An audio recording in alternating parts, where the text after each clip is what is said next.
Congresista Rosa Bartra.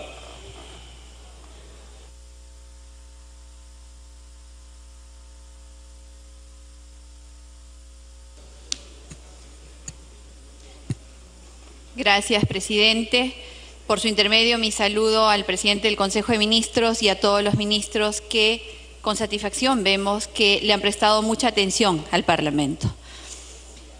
Definitivamente habíamos esperado con mucha expectativa la presentación del Gabinete Villanueva, que nos explique la política general del gobierno y las principales medidas que requiere el Perú para salir de la crisis en la que nos encontramos. Una crisis que definitivamente no tenía por qué haber ocurrido, pero tenemos, presidente, situaciones graves y que merecen una respuesta contundente y el señalamiento de los responsables. Me refiero al repunte de la pobreza, al repunte de la anemia en 19 regiones, presidente. Está afectando al 43.5% de los niños menores de 3 años. Cifras inaceptables. Y es, en gran parte, absoluta responsabilidad de una burocracia insensible. Y cuando hablo de burocracia insensible, tenemos que referirnos necesariamente a que nadie asumió la responsabilidad por la no entrega de 100 millones de bolsitas con micronutrientes que contienen hierro y otras sustancias que habrían aliviado muchísimo. Debemos reconocer, presidente, que el mensaje del primer ministro evidencia un saludable cambio de rumbo. Hay buena intención, tanto en política económica, en reconstrucción, en lucha contra la corrupción.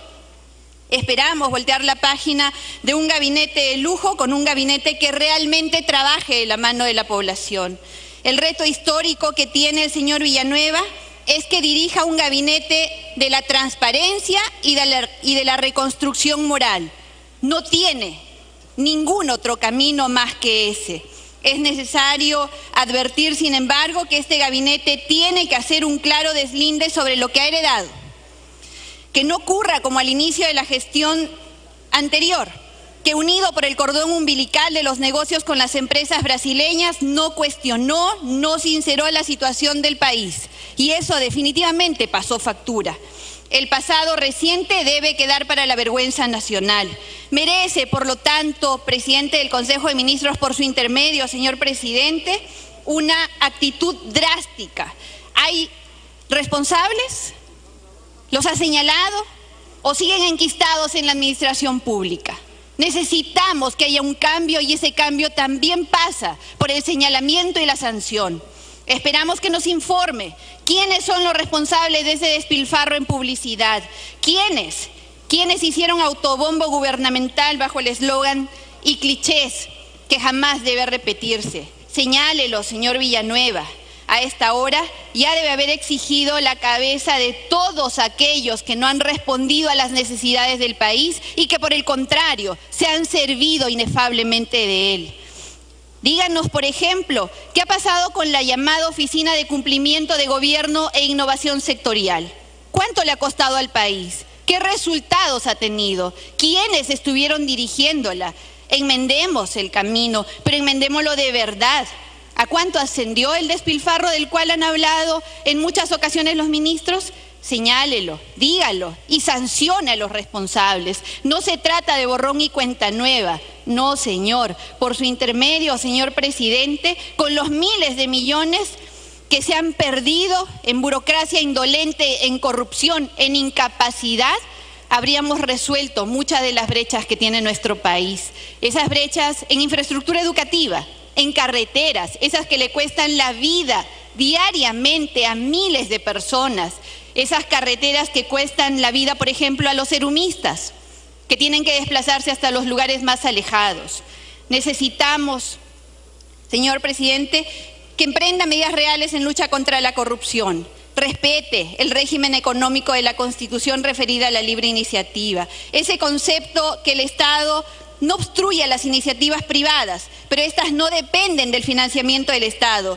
Deje atrás esa forma de desvirtuar la naturaleza de las APPs cuando es el Estado el que finalmente financia los proyectos otorgados. Trabajemos para que pueda haber una política preventiva en materia anticorrupción.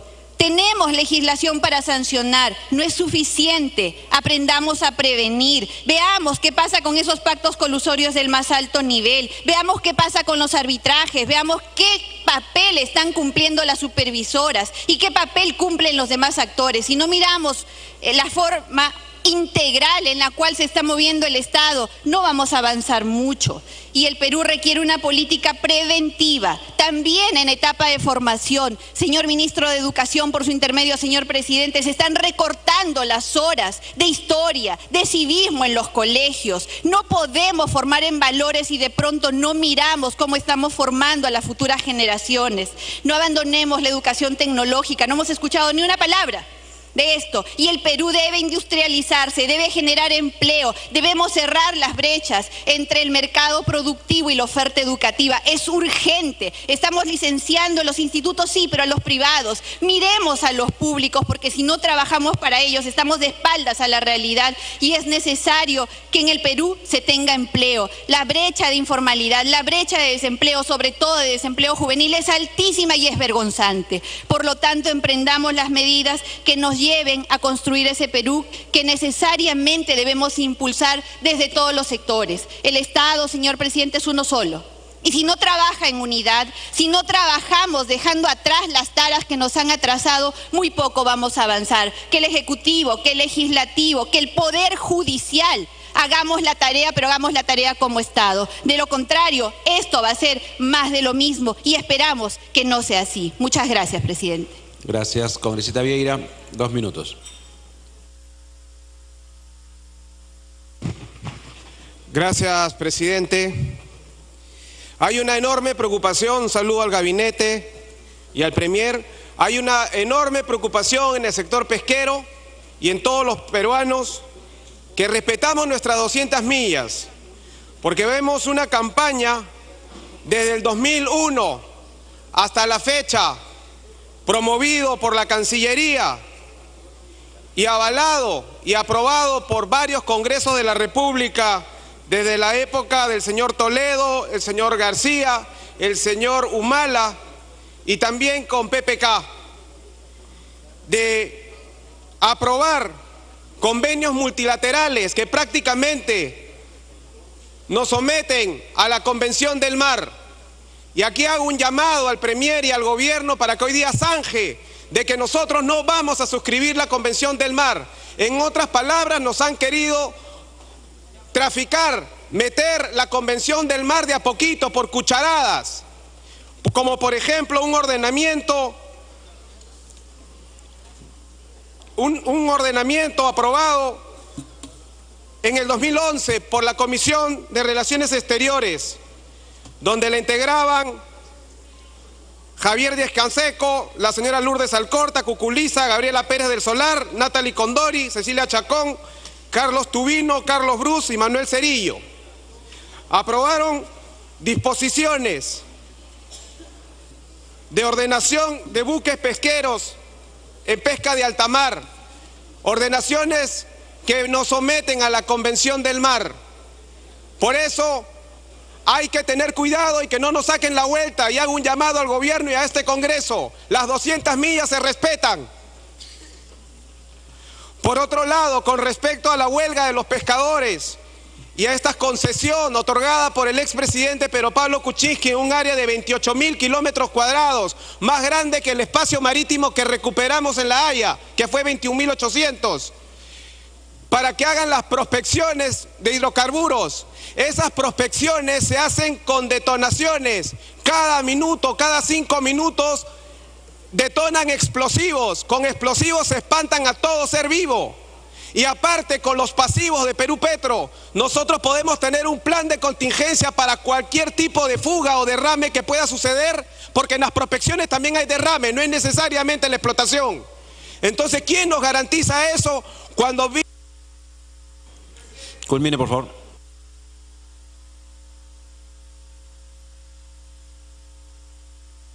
Millones de dólares, mientras a la empresa British por contaminar el Golfo de México le pusieron 22.000 millones de dólares, 22.000 millones de dólares contra 15 millones de dólares acá por contaminar el Amazonas a Perú Petro. ¿Cuál es la diferencia? ¿Los peruanos somos de quinta categoría? Entonces, aquí hay que tomar las cosas en serio. No estamos en capacidad para darle seguridad para hacer explotaciones petroleras. Aquí los pescadores, con justa razón, en un área que es la más rica de recursos hidrobiológicos, se tiene que cuidar. Más aún cuando tenemos que de cada 2 niños, uno es desnutrido. Uno es desnutrido. Y lamentablemente la política en nuestro país ha sido para hacer harina de pescado, para alimentar chanchos al otro lado del continente, mientras nosotros el consumo humano, ¿dónde? Y tenemos a grandes pesqueras que se les perdonan deudas millonarias.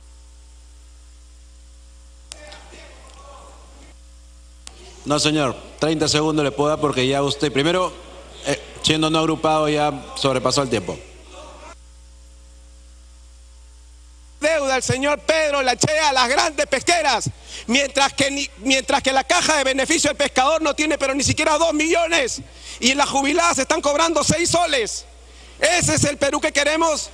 Le damos a las grandes pesqueras de la SNP para que pesquen atún, jurel, para consumo humano, y no la pescan, y encima la transfieren a barcos extranjeros. Si no pescan, tiene que cancelarse y darle a peruanos para que puedan pescar y alimentar al pueblo peruano, señores. Muchas gracias, congresista Vieira. Congresista Quintanilla, 1 minuto.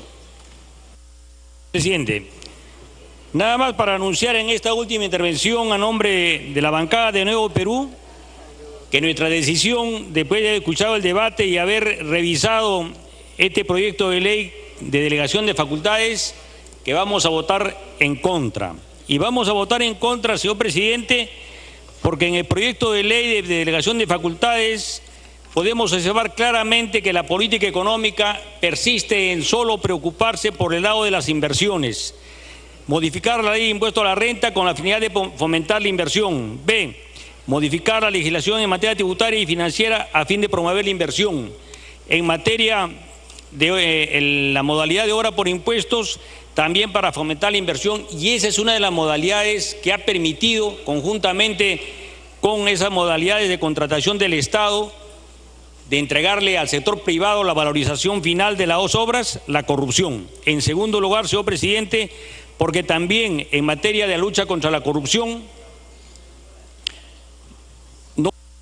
Congresista, el tiempo de su bancada queda más que 1 minuto, le voy a dar 30 segundos para que culmine, por favor.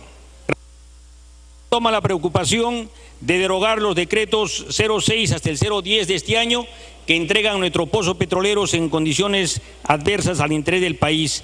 Finalmente, señor presidente, porque no se preocupa de un cambio de la política minera que respete el medio ambiente, porque no se preocupa de los afectados por la violencia para reivindicarlos, porque no se preocupa por el fomento y el desarrollo del mercado interno y el pago de la deuda social a los maestros. Vamos a votar en contra, señor presidente. Gracias. Gracias. La congresista Patricia Donaire, 5 minutos. Por favor, congresistas, ya falta 2 oradores. Audio de la congresista Donaire.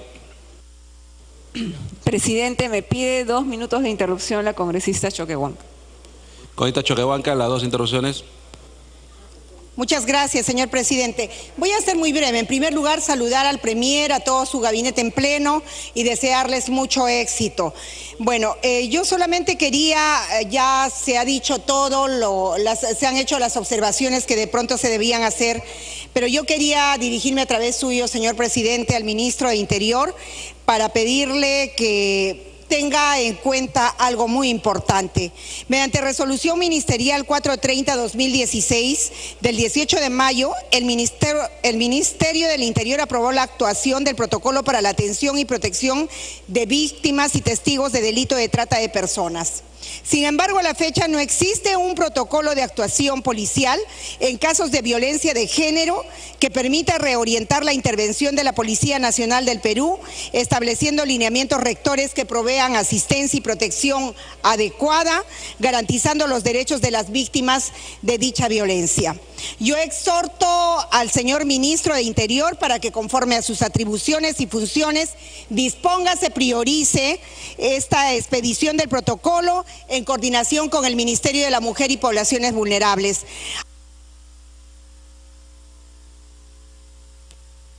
El audio continúa, por favor.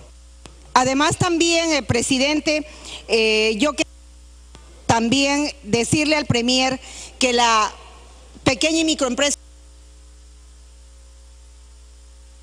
Sí, congresista, fíjese, creo que está presionando algo. A ver, el audio de la congresista Choquehuanca, por favor. Sí, ya.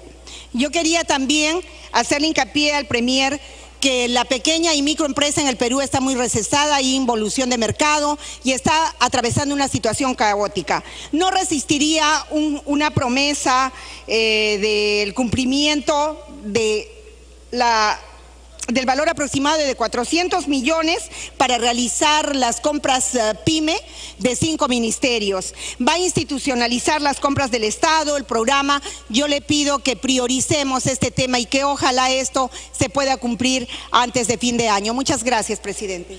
Congresista Donaire. Quiero saludar a los honorables ministros aquí presentes, pero también quiero saludar a honorables exministros que tengo aquí en mi bancada.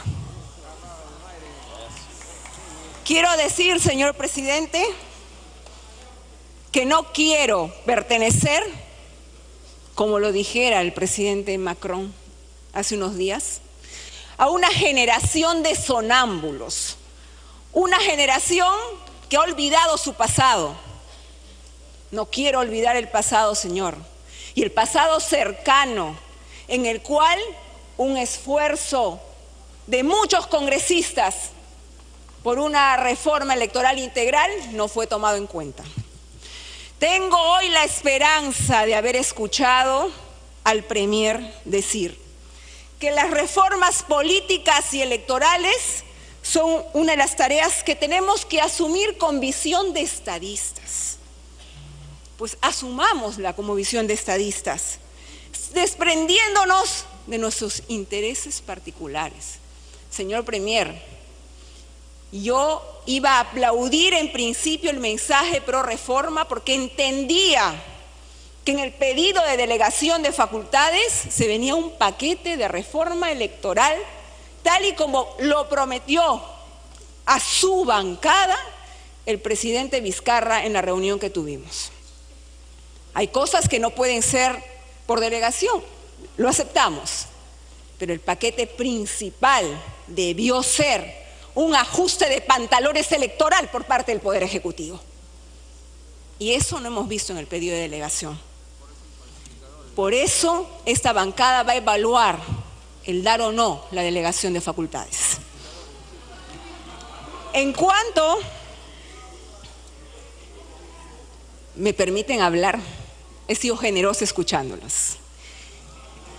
Nos decía el presidente del Consejo de Ministros que el Ejecutivo enviará una propuesta, primero, sancionar penalmente la no declaración del financiamiento de campañas electorales. Ese proyecto de ley o esos proyectos de ley están acá en el Congreso y están presentados por los señores congresistas. La innovación no la hay, pero sí la fuerza que viene del Ejecutivo y supongo que consensuada. Segundo, el tema de la participación de la UIF, trabajado en el grupo de reforma electoral. El tema de la supervisión de los organismos electorales en las elecciones internas, trabajada en el grupo de reforma electoral. Que las listas de candidatos sean equitativas, hombres y mujeres, trabajada en el grupo de reforma electoral. Gracias, señor Premier, por recoger las propuestas. Alexis de Tocqueville, año 1835. La democracia en América. Advirtió de la tiranía de las mayorías, de la violencia partidista y la subordinación de los más capaces a los prejuicios de los ignorantes, de la degradación de la administración pública, de la decadencia de la educación. Esos casos suceden hoy. En Loreto, el señor Robin Mayora Vázquez, director del Centro Educativo Agustín Rivas Vázquez, el señor Miguel Ángel Orber, director del Tecnológico Fernando Lores Tenazoa, la directora Esther Coa en Barrio Florido, el profesor César Capurro, el profesor Ronald Guimaray, en San Martín, en su región, Nerfit Yumbato, Michelle Roque, Miguel Angulo, Marlita Pujima, denunciando la problemática educativa en esa parte del país que es la Amazonía. Deplorable infraestructura. Caliwarma no tiene un enfoque basado en productos regionales. Usted lo ha dicho. ¿De qué manera nuestros estudiantes van a poder aprender esas enseñanzas éticas para ser personas de bien a las que usted se refería si no están bien alimentados? No hay oportunidad para albergar estudiantes de zonas ribereñas. Los maestros no reciben una adecuada bonificación en el desplazamiento a zonas rurales. Asimismo se quejan de las APAFAS y las UGELs, las DRELs son cómplices silenciosos de las irregularidades que allí suceden. Señor, voy a concluir esta intervención como empecé. No quiero ser una sonámbula más. No quiero pertenecer a esa generación. Quiero que se nos recuerde acá por hacer algo en pro del país y de no olvidar el pasado, sino mirar el futuro con fortaleza democrática. Gracias. Congresista Juan Carlos del Águila.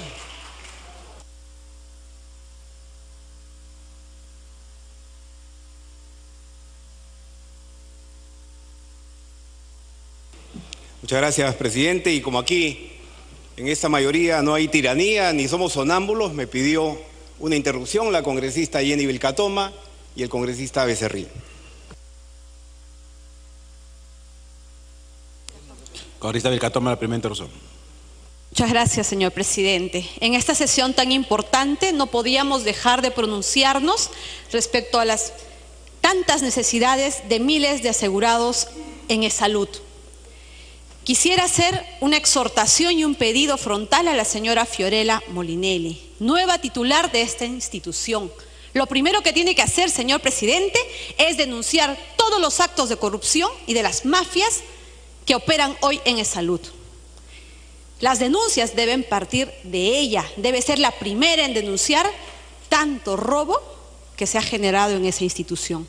Por otro lado, solicito, señor presidente, a través suyo al Premier Villanueva, que se adopte las medidas urgentes para que se le deposite a E-Salud los 471 millones que SUNAT ha omitido depositar en su oportunidad.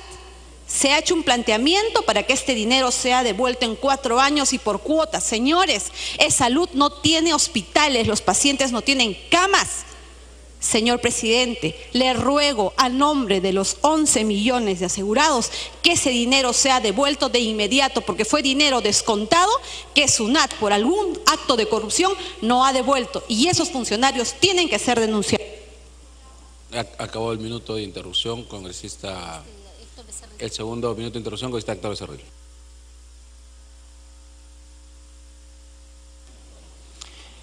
Gracias, presidente. Algunos colegas hablan de sonambulismo y yo creo que deberían de hablar de amnesia, porque no recuerdan haber pasado hasta por 5 partidos para llegar al Congreso de la mano de la bancada de Fuerza Popular.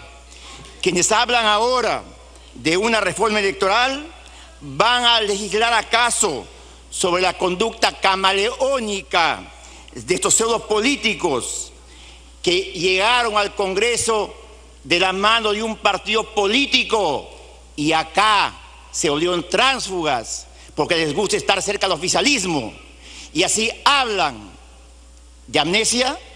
Recuerden su pasado. Gracias, presidente. Congresista del Águila. Muy bien, presidente. Saludando, por supuesto, la presencia del Premier Villanueva, de su gabinete de ministros, saludando la inclusión de un tema tan importante en la agenda nacional como es la Amazonía, un espacio geográfico de prioridad en el país. Y en esa misma línea de Amazonía me toca hablar precisamente de esta extensa región a la cual pertenezco. Y me traslado imaginariamente hasta mi región Loreto. Y quiero desde el trapecio amazónico decirle al Premier, decirle al gabinete de ministros, Desde Caballococha, capital de la provincia de Ramón Castilla, devuélvanos, Premier, ministra de Cultura, la señal del Canal 7, que gracias a la gestión que tuvimos en la visita a la zona fronteriza, una delegación de congresistas, se logró para esa capital provincial de frontera. Devuélvanos después de 6 meses que no hay la señal del Canal del Estado en Caballococha por simples averías técnicas que hoy día no se pueden reparar. Señor Premier, señor Ministro de Transportes, no puede ser posible que en la localidad de San Antonio del Estrecho, tampoco, también donde es fronterizo, en el Putumayo, fronterizo con Colombia, igualmente no hay la señal del Canal del Estado, no hay Canal 7. Todo está listo, pero falta el permiso del MTC para que tenga la señal del Estado. Y si seguimos avanzando por la frontera del Putumayo, encontraremos que en Soplín Vargas, en el Alto Putumayo, entre fronteras también cerca de Huepí, simplemente no hay presencia del Estado. Allí probablemente los niños y los jóvenes en el próximo Mundial van a hinchar seguramente por un jugador que lleva el número 9 o el número 10, pero no precisamente de nuestra selección, sino de la selección vecina. Desde Tres Fronteras, Premier, Ministro de Defensa, busquen la manera de integrar las fronteras. Busquen la manera de integrar esta localidad, por ejemplo, con San Antonio del Estrecho y con Caballococha, allí donde pueden ustedes buscar la manera, a través de Petroperú, a través del Ministerio de Defensa, surtirle de combustible de aviación para que realmente haya integración fronteriza entre los pueblos de esa cuenca, que actualmente no puede haber porque no hay la posibilidad de recargar combustible de aviación. Una tarea poco complicada seguramente para el Estado. Facilitarle desde Islandia a los gobiernos locales la posibilidad de ejecutar el gasto público y no hacerlo tan complicado en esta zona de frontera. Premier Villanueva, vamos paso a paso. Aquí usted ha venido a plantear un consenso y los loretanos estamos en la mejor disposición de dialogar, de conversar sobre su pretendido recorte de las exoneraciones tributarias. Vamos con calma, vamos por partes. Recordemos, hace 20 años nada más, luego del conflicto con el Ecuador, Loreto se alzó, se encendió, y se encendió por la marginación y el olvido. Y esa ley de la Amazonía, hasta el día de hoy, no ha promovido precisamente la inversión. Y no es porque la exoneración no promueva la inversión, como lo decía necesariamente el ministro Tuesta. La exoneración puede promover inversión, pero hay que acompañar también de gasto público para generar infraestructura. Esa infraestructura, allí donde el pueblo de Loreto le dice, podemos estar de acuerdo en extremo en el retiro de las exoneraciones tributarias, pero antes el Estado también tiene que jugar su papel. No nos oponemos a eso, Premier, a través de la presidencia, y le invito a usted a que vayamos a Iquitos a hacer un diálogo técnico sobre la conveniencia o no de pretender este recorte. La carretera Iquitos-Costa Norte ha estado ausente del discurso del gabinete Villanueva. Es un anhelo postergado del pueblo de Loreto, Premier. Es algo que no se puede evitar. Ya tenemos un avance por una ley lograda aquí en el Congreso de la República, y si queremos realmente integrar a las regiones fronterizas, ese es un buen punto de partida. No hay banda ancha en Loreto, no hay interconexión eléctrica. Es falso que la red dorsal va a integrar a las comunidades de Loreto, probablemente a Yurimagua, pero al resto de la región y a la capital provincial no, porque los 323 millones de inversión del MTC, 323 millones de dólares, no son precisamente para esta capital de la región. Nosotros, desde la región Loreto y de la Amazonía, y especialmente desde la zona norte, desde la selva norte, aguardamos, presidente, con expectativa esta nueva propuesta del Poder Ejecutivo para promover una ley tan importante para nuestro desarrollo, la ley de hidrocarburos.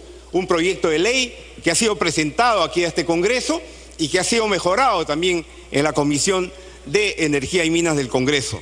Finalmente, y para terminar con el tiempo escaso que nos da el presidente, recordarle al Premier Villanueva que la mejor manera de integrar también a una región tan apartada como Loreto es precisamente recurriendo al mantenimiento de los aeropuertos, de los aeródromos como Requena, que está enquistada en la ciudad, o los aeródromos como Yurimaguas, por ejemplo, que ha sido una promesa de llevar un vuelo mensual siquiera, un vuelo cívico, y que hoy día se está cancelando continuamente.